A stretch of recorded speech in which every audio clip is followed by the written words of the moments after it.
Since June 2009, the pit of one of the biggest recessions in American history, the U.S. economy has been growing, slowly but steadily. That's just over 9 years of uninterrupted growth. If the good times roll for another year, and most economists expect they will, this expansionary period will go down as the longest ever in American history, surpassing the 120-month-long period during the 90s tech boom. But don't be so quick to pop bubbly and send the confetti raining down. There's precedence for unprecedented growth, it always ends. The economy, of course, moves in cycles.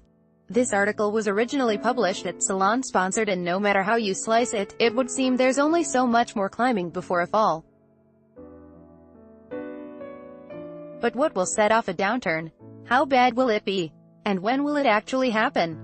To answer these questions and more, Salon consulted with 5 economists, 3 of whom, Peter Schiff, Steve Keen and Dean Baker, predicted the 2008 financial crisis before it hit. Dean Baker is a senior economist with expertise in housing and consumer prices. What will happen? A recession caused by the Fed overreacting to a temporary uptick in the inflation rate. How this will transpire? There are 2 ways we get recessions. The first and more common is that the Fed raises interest rates too much, ostensibly because of concerns about inflation, and throws the economy into recession. The other is a bubble burst. The latter happened in 2001 with the stock bubble bursting and the 2008-09 recession with the housing bubble. I don't see a bubble-bursting recession on the horizon because I don't see any bubbles large enough to sink the economy when they burst. We have bubbles, like Bitcoin and Tesla stock, but nothing terrible will happen to the economy when they burst. This leaves the Fed. I think Chairman of the Federal Reserve Jerome Powell has been cautious with his rate hikes and will likely continue to be. Nonetheless, inflation data is erratic and it is virtually inevitable that we will see some periods of higher inflation in the not-too-distant future. This should in principle not be too severe. Let me cast a vote for 2020. What government should do? The best way to deal with a downturn is to have good automatic stabilizers in place. These are items like unemployment insurance and other transfer programs that automatically increase when we go into a recession and people lose their jobs. Unfortunately, we have been going the other way, with many states cutting back unemployment insurance and other benefits. David Blanchflower is a Dartmouth labor economist with an expertise in wages and unemployment. What will happen? Predicting a future recession is pretty darn hard to work out. It depends on what the signals are, and it depends what people do. In a way, the financial market shock that was coming in 2008 shouldn't have been a surprise. We saw it in 1929. Keynes warned about the long, dragging conditions of semi-slump. And we've seen the slow recovery driven by the fiscal authorities go into austerity, keeping fiscal policy too tight. The worry might well be that this is a shallow turn, but if the policymakers fight like ferrets in a sock, that might make things worse. Bernanke was asked with regards to the 2008 recession, what would unemployment have been if the U.S. hadn't acted? It went to 10%, and he said it would have been 25% if the Fed hadn't acted. So the issue is not so much what do I think it'll look like. It's, what's the response of the policymakers to the downturn? Do they make it work? Do they dampen it? Do they see it before it's coming? My suspicion is it's probably going to be a relatively shallow dip, but it's probably going to be made worse by the fact that the policymakers will look like blinded lunatics. Why? I think the arguments you have to make are that this is now the second longest recovery ever. I think by next spring it will be the longest ever. Recoveries generally don't die of old age. They die because of misplaced actions by the Fed and rising oil prices. Obviously, the stimulus that was put in place in the U.S. at the late stage of a recovery has given a boost, and then the Fed are cranking it back. The other thing is that there's a lot of evidence that the UK and Europe and elsewhere, that these economies are slowing. How this will transpire, my work suggests, in a series of recent papers and various contributions that I've made, that particularly Western economies are a very long way from full employment. And the number is likely in the mid-2s, not in the mid-4s. So the actions by the central bank, in the U.S. especially, but also this week in the UK, to raise rates are mistakes. There is no wage pressure, there is no inflation, there's no basis in the data to do that. And that's what generates recessions. The reality is the central banks will miss the turning point. So that's likely the problem. The turning point is hard to forecast. Basically everyone missed it in 2008. So I think the reasons to raise rates by the Fed are completely incoherent. But I understand that they're trying to counter the impact of the fiscal stimulus. But there is no inflation, so why are you raising rates? Obviously the GDP, gross domestic product, numbers are pretty positive, but there's very little data to suggest that you should raise rates. Raising rates will slow the economy, and that's what will put it into recession. The other elephant in the room is the trade wars in places where we are seeing tariffs being put on. That's clearly an issue, in steel and commodities and elsewhere. But the places where you see tariffs being put on are going to have an impact. The obvious thing is, what is the Fed going to do as these commodity prices rise? We see Harley-Davidson prices rise and we see car prices, tin cans, Coke, everything. What's going to happen in these sectors? Sectors exposed to the tariffs look like the obvious place we are going to see concern. Manufacturing is going to have an impact because of the rise in input prices. I don't think that recovery can continue forever, and I would put the prospect of a recession in the next 2 years at about 2/3. Wildcards, a trade war raises levels of uncertainty, for investors, for firms. And then it generates the rise in prices. And it's like if you raise the price of steel, we're seeing that steel companies are not allowing variations where people can buy foreign steel. So that raises the price of steel, and that raises the prices of cars and other things. And then companies decide, well, screw it. We're going to go produce outside the US, so that has an impact on prices, on output, on jobs. So is this something that's long-lasting or not? Is Trump just playing this as a game, or is it truly an expansion of protectionism? We don't exactly know, but none of it looks good. It's like Brexit. My thing with Brexit is the only thing to worry about is how bad it'll be. It'll be some degree of bad. There is zero prospect that anything positive will come in economic terms. What government should be doing? The first thing you'd want to make sure is that you have a Congress that knows what it's doing. We look back at 2008 and the craziness that went on about whether you should rescue banks and so on. So that'll be the first thing. Prepare to step in and rescue banks and put in a fiscal stimulus. But also the Congress has to prepare itself for the possibility of two things which it hasn't done. It has to basically allow the possibility that the Fed could go negative, as the Bank of Japan has done and the Swiss Central Bank and others have done. And second, it's going to have to think about whether the Fed is going to be able to buy things other than stuff insured by NBSs and treasuries, remembering that other central banks that they're competing with are buying corporate bonds each year and other stuff. What government shouldn't be doing? Trump is taking a swipe at the independence of the central bank, and that's causing issues as well. The independence of the central bank is kind of crucial. Regarding it as an enemy is a big issue. The question is, what are the voting members of the bank going to do? Are they going to just say, we're going to do our own thing and stand against you? Ultimately, in the 2008 recession, what had to happen was the central bank and the Treasury Secretary and the President had to work together. If you look back, George Bush essentially had to work with Ben Bernanke and Timothy Geithner and former Treasury Secretary Henry Paulson.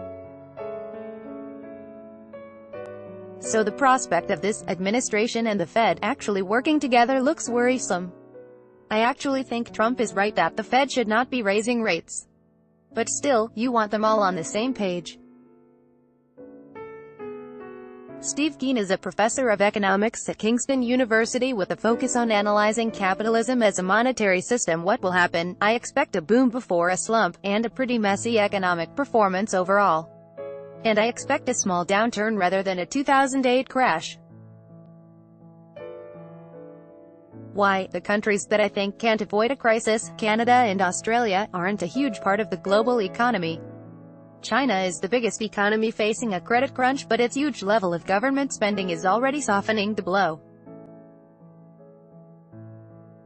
Other countries in line for a credit crunch, South Korea, perhaps Singapore, Belgium, Norway, Sweden and a few others, have large trade surpluses, which can counter the effect of a credit slowdown. But it will mean a fall in export demand for the countries like the US and UK. That had a crisis in 2008, so overall I think it will lead to a reduced global economic growth rate. But nothing to compare to the impact of 2007-08. How this will transpire? Trump's tax cuts, even though they're going to the wrong people to stimulate the economy strongly, the rich don't spend anywhere near as much of any change in their incomes as the poor, will still stimulate it a bit. So there's a boost from government spending. Credit, which is the most volatile source of demand, is running at about 6% of GDP now. That's way below the peak before the 2008 crisis, 15% of GDP, but it's solidly positive. It was substantially negative during the 2008 recession, which is why the recession was so deep and prolonged. Employment still hasn't returned to pre-crisis levels, but it is steadily rising and at some point workers are going to be scarce. Only after we reach that point will wages rise, since workers have no bargaining power these days. But when we do reach that point, employers will bid up wages and that could give a short, sharp spike to inflation. Trump's tariffs won't add anything like as much inflation as mainstream economists warn, because only about 10% of any increase is actually passed on. But there will be an impact on inflation from them. The Federal Reserve will likely respond to rising inflation by putting up interest rates, without being aware of the danger that this might cut demand from credit substantially. They don't think that credit has any impact on aggregate demand. But they will, since debt servicing costs will hit very high levels since private debt is still over 150% of GDP and rising. This fall in credit demand in response to rising interest rates is what I think will trigger the next recession. And this will all take time to play out, but I think we could quite possibly have a recession in 2020, which Trump could quite legitimately blame on the Federal Reserve. Stephen Kyle is an associate economics professor at Cornell University. What will happen? A normal sequence of events would be interest rates go up, they pull back on investments, inventories start piling up, then we start to have a downturn. The economy always has inertia in whichever direction it's going, so once you start a downturn it starts to feed on itself to some extent. At which point, the Federal Reserve will reverse course and start dropping interest rates again. But we better hope that we don't get to that point at least for a little while, because right now the Federal Reserve doesn't have very far to drop interest rates before they run out of anywhere to go, because we are not that far above zero right now. So the Fed's capacity to counteract it is limited by how many interest rate cuts they can do. Disastrous downturns are often the result of implosions in financial markets, and it's not obvious that that's cooking right now. There are no signs of that. Why? On the labor market, we've seen unemployment now at 4%, it dipped to 3.9% in July. It was as low as 3.8%, and it's sort of been bouncing around at that level. There was a day years ago when that would have been considered way overheated for the economy. It's not right now.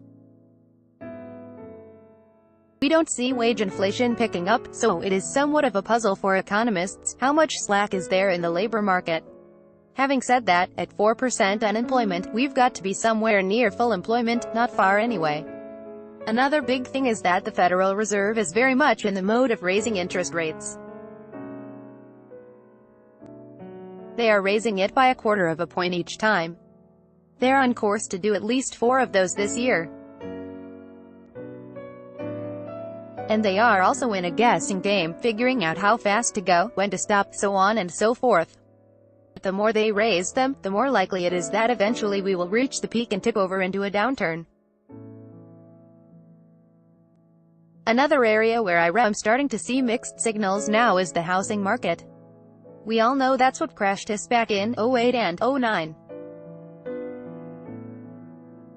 And I've got to say, there's no reason to think that it's not somewhat strong right now. Usually, residential housing construction is the leading indicator, and then commercial real estate follows that by a year and 18 months. And we haven't really seen a downturn, but we are starting to see signs from some markets that houses are sitting on the market longer than they used to. The frenzied "buy it as soon as you see it" mode is not happening like it used to in some places. But, on the other hand, the fact that we didn't have any building going on for quite a few years, or at some normal level, after the recession hit means it's unlikely there'll be a backlog. So you could flip a coin. But the fact that we are seeing any mixed signals at all is a change from what we've been seeing for the last, 4 or 5 years. When, I hope to God we have a downturn when Donald Trump goes up for re-election. The political models say that rate of change is highly correlated to throwing out an incumbent. Not that I hope for people to lose jobs, but I sure do hope for all our sakes we get rid of that guy. Certainly we're not going to see a turnaround this year. It's possible next year, and it gets more likely thereafter. The normal turnarounds are caused by the Federal Reserve raising interest rates, or the usual inventory story of inventory building up. And we're not seeing that to any great degree yet. That's why I'm saying not this year, possibly next year, and becoming more likely after that. Wildcards, everything I said is all the stuff that's predictable, it's in the data. The other thing is things that come out of left field.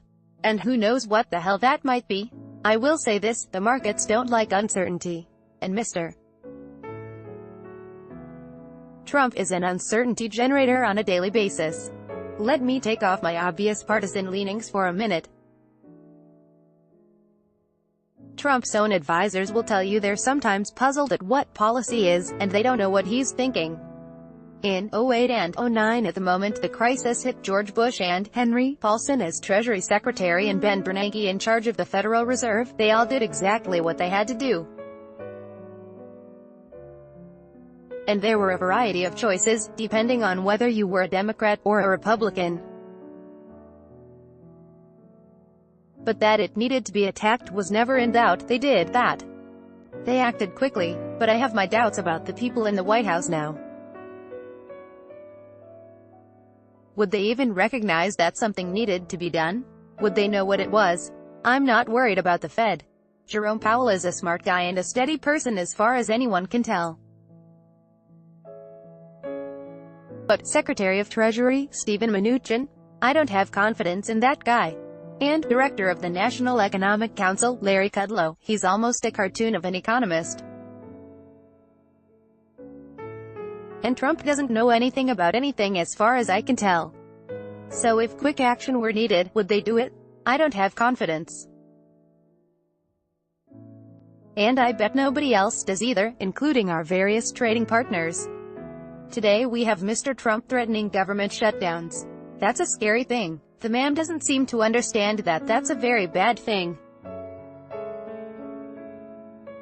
And we've had this before. It causes all kinds of disruptions and costs that are entirely avoidable.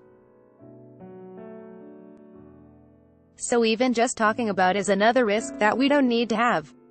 Then, as tariffs stand right now, we're talking about relatively small potatoes compared to the economy. We've targeted a few things, our trading partners have targeted a few things in retaliation. But if it mushrooms beyond that, it could be a very bad thing. What government shouldn't be doing? Well, what we shouldn't have done is have a massive stimulus when we're on an upswing, as they just did with the massive tax cut bill earlier this year. This was not the time to do that. The time to do a stimulus is when you're sinking and the economy needs it. I and many other economists were almost screaming for like 5 years after '09 that we needed a stimulus and we should do it in something productive like fixing our roads, our bridges, our ports, our airports. Peter Schiff is an economist, financial broker, dealer, author, frequent guest on national news, and host of the Peter Schiff Show podcast. What will happen? I think we're bound for something a lot worse than a recession. We're going to continue what we began in 2008. Why? The 2008 meltdown was interrupted by the Fed and the government, by the bailouts and the stimulus and all that. But those programs did not solve the problems that created the crises. They actually compounded the problems. The trade-off was they were able to postpone some of the consequences of the problems to a later date. And that's where we're headed, to that later date. The reason that we had a crisis is that the Federal Reserve had kept interest rates too low for too long leading up to the financial crisis of '08. The result of that was a misallocation of resources, an overinvestment in housing, not enough savings, not enough capital investment, too large trade deficits. We just inflated this bubble. And when the market tried to correct all that and we had a recession, we didn't allow the correction process to complete itself, which would have been a bigger decline in real estate prices and stock prices, a lot more bankruptcies, and a lot more resources freed up to move to where they needed to be, meaning away from housing, away from banking, into capital spending, into manufacturing, into real goods production and things like that. It would have meant Americans really rebuilding their savings and not buying stuff with credit cards and making do with their old cars instead of taking out loans to buy more expensive newer cars, and more people going to trade school instead of borrowing money to get philosophy degrees. A lot of these bubbles were facilitated by the Fed slashing rates to 0% and propping up a lot of institutions that should have failed. We should have allowed Fannie and Freddie to go bankrupt completely, not just go under government control. They should have been completely eliminated from the marketplace. We should have returned to a free market in housing, meaning that people buy houses that they can afford, not based on a government guarantee where the government enables people to buy houses they can't afford. So a lot of changes for the good would have taken place, but for the stimulus and the bailouts and everything that we did to try and blow air back in the bubble.